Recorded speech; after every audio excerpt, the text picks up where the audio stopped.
Pain is inevitable, suffering is optional. Gautama Buddha. Have you ever felt like pain just takes over your life? That no matter what you do, you can't escape it? Whether it's emotional pain, like heartbreak, or physical pain from an injury or illness, it can feel like there's no way out. But what if I told you there's a way to handle pain differently? A way to stop it from controlling your life? This video is for you, whether you're struggling with loss, failure, or any form of pain that feels unbearable.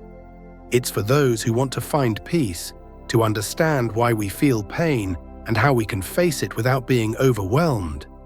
And the best part, you don't have to do it alone. You have an ancient guide who can help you. Gautama Buddha. Buddha wasn't always born with the title Buddha. He was once a prince named Siddhartha Gautama, born in a wealthy family in India around 2,500 years ago. He lived a life of luxury, shielded from suffering and pain. But once he left his royal life and saw the realities of the world, old age, sickness, and death, he realized that everyone is bound to experience pain. And that's when he set out on a journey to discover how to deal with it. After years of meditation and deep contemplation, Buddha reached enlightenment. This means he understood the true nature of human existence and the causes of suffering. His insights into pain and suffering became the foundation of what we now call Buddhism. At the core of Buddhism, Buddha identified what he called the Four Noble Truths. These aren't just abstract ideas, they are practical teachings that anyone can apply in their life to deal with suffering. 1. The truth of suffering, dukkha. Life is full of suffering. It doesn't matter who you are, we all experience pain. This could be physical pain, emotional pain, or existential pain. The dissatisfaction and unhappiness that come with life's impermanence. 2. The truth of the cause of suffering, samudaya. The cause of suffering is craving and attachment. We cling to things, whether it's relationships, possessions, or our own ideas of how life should be, and this attachment leads to pain. Our desires keep us stuck in a cycle of wanting more, always feeling like something is missing. 3. The truth of the end of suffering, nirodha. The good news is, suffering can end. Buddha taught that by letting go of cravings and attachments, we can free ourselves from suffering.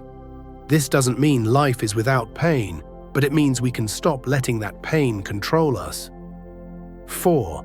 The truth of the path to the end of suffering, magga. Buddha didn't just tell us that suffering could end, he showed us the way. The Eightfold Path is the guide for how we can live a life that leads to freedom from suffering. It's a set of principles that focus on right understanding, right intention, right speech, right action, right livelihood, right effort, right mindfulness, and right concentration. These teachings might seem simple, but they're powerful. They offer us a way to break free from suffering by changing how we react to pain. And that's what we're diving into in this video, how Buddha dealt with pain, and how you can apply his wisdom to your own life. In this video, we're going to break down how the truth of suffering, dukkha, Buddha's approach to pain, can help you find inner peace. If you're tired of feeling overwhelmed by pain, if you're ready to stop letting it define you, then this video is for you. It's time to tap into the ancient wisdom that has helped millions of people for centuries. Let's get started. So now that we know the basics of what Buddha taught about suffering, let's take a closer look at what suffering actually means in the context of his teachings. When Buddha spoke about suffering, or dukkha in Sanskrit, Buddha saw suffering in all its forms, big and small, and he wasn't talking about just one type of pain. Let's break it down. 1. Physical pain. This is the pain we feel when we get injured, sick, or tired. It's the kind of suffering everyone experiences at some point, whether it's a headache, a muscle strain, or a more serious illness. 2. Emotional pain. heartbreak, loss, rejection, loneliness. These feelings are all forms of emotional suffering. The pain from a breakup, the grief after losing someone close to you, or the sadness of being left out or ignored. This kind of suffering hits hard and can feel like it's never ending, especially when you don't know how to process it or let go of the pain. 3. Mental pain. This includes stress, anxiety, depression, and frustration. We're constantly thinking, analyzing, and worrying about things. Buddha recognized that the mind can be a huge source of suffering, especially when it gets trapped in negative thoughts. Overthinking or worrying about things that are out of our control, like the future, past mistakes, or what others think of us, can create a lot of unnecessary suffering. 4. Suffering from desire. Another big source of suffering, according to Buddha, is our constant desire for things, whether it's material goods, success, attention, or love. We always want more, and when we don't get what we want, we feel frustrated, disappointed, or angry. But even when we get what we want, it often doesn't bring the lasting satisfaction we expect, and we're left wanting something else. This constant cycle of craving and not being satisfied leads to suffering. Now, Buddha was very clear: suffering isn't something to just ignore or push away.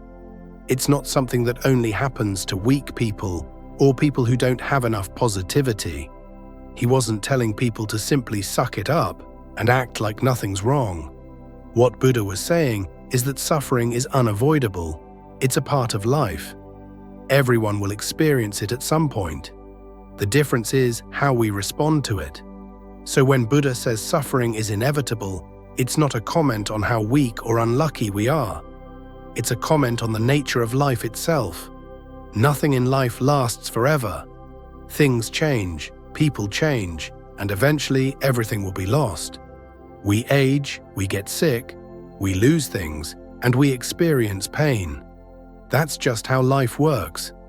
Buddha wasn't complaining about this fact, he was just acknowledging it. Knowing that suffering is inevitable also means you can stop resisting it so much. Resistance to pain often creates more suffering. The more we fight against reality, the more pain we cause ourselves. But by accepting that suffering is a part of life, you're already on the path to being less overwhelmed by it. You no longer have to fight against your pain. Now you can learn how to work with it. The cause of suffering.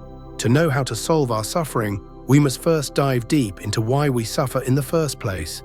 See, our pain isn't caused by what happens around us, but by how we hold on to our expectations and desires, and by not understanding that change is a natural part of life. For example, imagine you have a favorite possession, a watch you believe will always bring you joy. When it eventually stops working or wears out, you feel a deep sense of loss and disappointment. That feeling comes from your craving to keep something perfect forever, even though everything is temporary. Similarly, consider a relationship where you expect everything to stay the same. When your partner changes or circumstances shift, you experience heartache because you are attached to the idea that nothing could change. This attachment is another form of craving. It's not the events themselves that hurt you, but your belief that things should always be the way you desire them to be. Ignorance plays its part when you assume that nothing will ever change. When you mistakenly believe that you, your relationships, or your possessions have a fixed, permanent nature. For instance, if you believe that your career or social status will never waver, any setback or change can hit you hard. This misunderstanding leads you to build unrealistic expectations, and when reality doesn't match those expectations, you end up suffering. Buddha's insight is that craving and ignorance fuel a cycle of pain, what he calls dukkha. He teaches that by recognizing and understanding these tendencies, you can start to let go of your attachments. Through practices like mindfulness and meditation, you learn to observe your desires and the impermanent nature of everything around you without getting overwhelmed. This means you begin to accept that change is inevitable and that holding on too tightly to anything, be it a material object, a relationship, or even a part of your identity, will only lead to disappointment. In short, our suffering stems from our own minds, our deep-seated need for permanence, and our failure to see that change is inevitable. When you understand this, you can start to change your response to pain. Instead of fighting against what naturally evolves or fades away, you learn to let go and live more peacefully. This shift turns suffering into an opportunity for growth, enabling you to embrace life with wisdom and compassion. How to become free from suffering. Following the Noble Eightfold Path, the Buddha's practical prescription for freedom from suffering is found in the Noble Eightfold Path, a structured approach that transforms the way we live, think, and relate to the world. This path is not about acquiring abstract knowledge. It's a step-by-step guide to reshaping our lives so that we no longer fall prey to the cravings and misconceptions that fuel our pain. The 8 aspects of the path work together to guide us toward ethical living, mental discipline, and deep insight. Instead of reacting impulsively when things don't go our way, the Eightfold Path teaches us to pause, reflect, and choose our response deliberately. It begins with establishing a firm foundation through ethical conduct.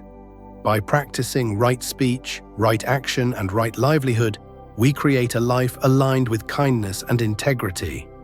Imagine how different your day could be if, instead of lashing out in anger or speaking harshly, you responded with thoughtfulness and care.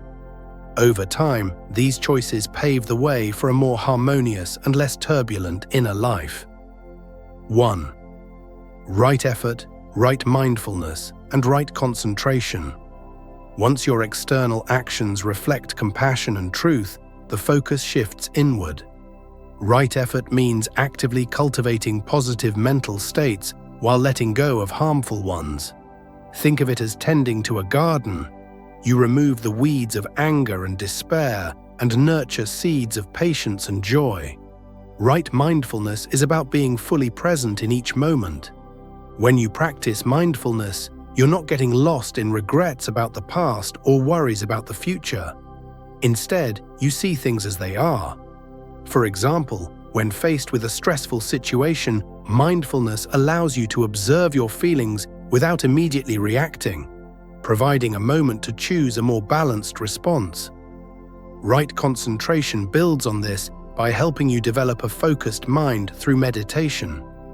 Regular practice of meditation can reveal the transient nature of your thoughts and emotions. You begin to understand that just as clouds pass through the sky, your negative emotions and cravings too will come and go. This insight diminishes their power over you and opens the door to genuine inner peace. 2. Cultivating wisdom through direct experience. The true power of the Eightfold Path comes from experiencing these practices firsthand. It's not enough to understand the steps intellectually, you must live them. Over time, as you consistently apply these teachings, you start to notice a shift in how you relate to life's challenges. The clarity that comes from sustained meditation and mindfulness helps you see the impermanent nature of both joy and pain. This wisdom becomes your anchor. It's like learning that the storm outside will eventually pass. Once you internalize that, even the fiercest tempests of emotion lose their ability to overwhelm you. 3. Developing compassion and non-attachment. Another essential aspect of the path is cultivating compassion and practicing non-attachment. Compassion involves caring deeply for yourself and others, recognizing that suffering is a shared human experience. When you embrace compassion, you move beyond self-centeredness and begin to see your struggles as part of a larger tapestry of life. This perspective softens the grip of isolation that often accompanies pain. Non-attachment, on the other hand, isn't about becoming indifferent. It's about appreciating life fully without clinging to it. For instance, you might enjoy a cherished relationship without expecting it to be unchanging. When you recognize that everything is in flux, You learn to let go of rigid expectations. This balance, caring deeply while accepting impermanence, allows you to experience life more fully and freely, without being held back by the fear of loss or change. Fourth, consistent practice and patience. Finally, it's important to remember that the path to liberation is a gradual process. The Buddha did not achieve enlightenment overnight, and neither will you. Consistent practice is key. Each moment spent in mindfulness, every ethical choice made, and each meditation session is a step forward. Over time, these small, deliberate actions accumulate into a profound transformation of your inner life. Imagine learning a musical instrument. At first, every note is clumsy and discordant, but with regular practice, you begin to find harmony and beauty in the sound you create. Similarly, as you work on these practices, you gradually attune your mind to a state of calm, clarity, and compassion. This is how you become free from the cycle of suffering, not by avoiding life's challenges, but by facing them with a heart full of wisdom and resilience. In essence, the Buddha's path offers a blueprint for living that transforms suffering from an inescapable burden into a catalyst for growth. By following the Noble Eightfold Path and embracing practices like mindfulness, meditation, compassion, and non-attachment, you learn to navigate life's ups and downs with equanimity. This transformation is what leads to true freedom, a freedom marked not by the absence of pain, but by the ability to live fully and peacefully despite it. So now you know what the Buddha taught about suffering and how we can face it. You've learned that suffering is an inevitable part of life, but it doesn't have to define you. By following the Noble Eightfold Path, through mindful living, ethical actions, meditation, and developing wisdom and compassion, you can transform your relationship with pain and find true peace within yourself. You've seen that suffering isn't about weakness, it's a shared part of the human experience, and with the right understanding, you can move through it with clarity and grace.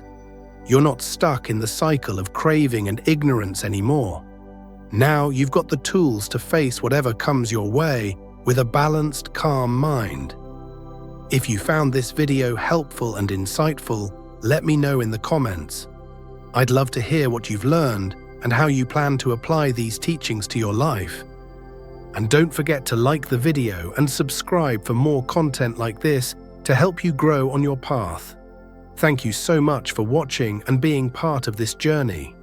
Take care, and may you find peace and freedom in every moment.